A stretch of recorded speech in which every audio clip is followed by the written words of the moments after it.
আমগরে ওহাবি বলে, আমি দিল থেকে বলি তুই আমারে ওহাবি না, ওহাবির আব্বা কো, ওহাবির দাদা, ওহাবির দাদার আব্বা, ওহাবির 14 গোষ্ঠী আমি গেলাম।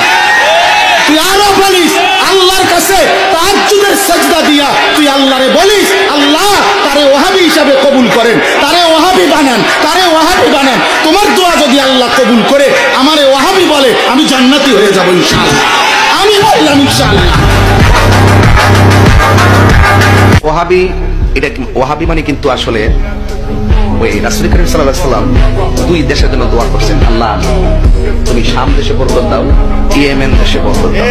রাসূলকে প্রশ্ন করছে, নবী গো আপনি 2 দেশের লাগি দোয়া করছেন, নজদের লাগি দোয়া করছেন, নজদের বর্তমান যে রিয়াদ সৌদি আরবে, তো আপনি যে নজদের জন্য দোয়া করেন নাই, তো রাসূল বলছেন এই দেশ থেকে 2 সিংওয়ালা এক বিয়াদব বের হইব, ওই আমার বিরুদ্ধে কথা বলবে, আল্লাহর ওলিদের বিরুদ্ধে কথা বলবে।